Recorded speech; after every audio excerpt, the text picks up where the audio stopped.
Good morning. Welcome to this August 24th version of Sunrise to Sunset with Pastor Gene.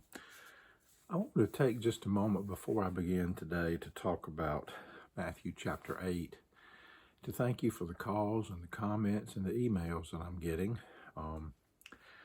We aren't able to meet, so it's refreshing when I get a comment like I got this past week when I was doing the discussion on the Sermon on the Mount from Lorraine Meehan. She wrote, what Christ is doing in this passage is called in Judaism building a fence around the Torah. It's roughly quoting Torah with, "You have heard it said," or similar, "but I say to you," adding an expanded version of the original commandment. In effect, it builds an additional protective fence around the Torah to enrich and preserve it.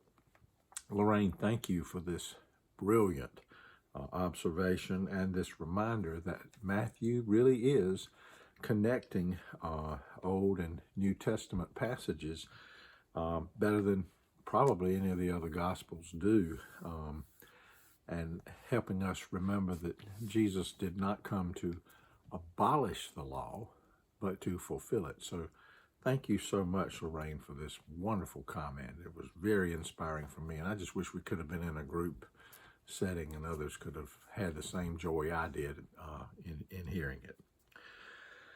As we look at chapter 8 of Matthew today, we need to be mindful of the gospel going into action. Jesus begins the initial healings. He heals a leper, and he heals a foreigner's servant, and he heals a woman. Now, it's interesting that these are the ones that get healed because he is healing an outcast, he is healing an alien, and he's healing a woman who in the society at that time was not really treated equal. After he does these three healings, he talks about how much it's going to require of the disciples who follow him to invest in what's happening. It's more than just words to follow Jesus. It has to be followed up with actions. Then he goes through the miracle of calming the storm. And the issue there is whether we've got a little bit of faith or a faith in the lot of power Jesus has to be able to lead us. He casts out demons. This is where the demons are cast into the swine. The swine go over the hill and they drown, and the community asks Jesus to leave. Not everything Jesus did made everybody happy. I mean, the swineherd was a source of income for some of those folks, and when those demons were cast into the swine and they ran over the cliff, that was the end of their livelihood. It was a pretty serious thing.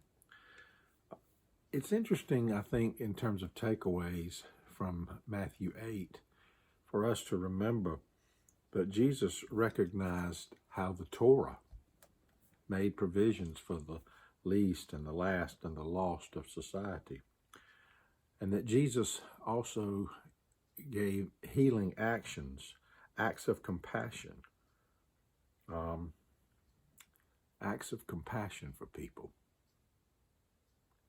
Compassion. It seems like to me we need more compassion and less arrogance in the world today.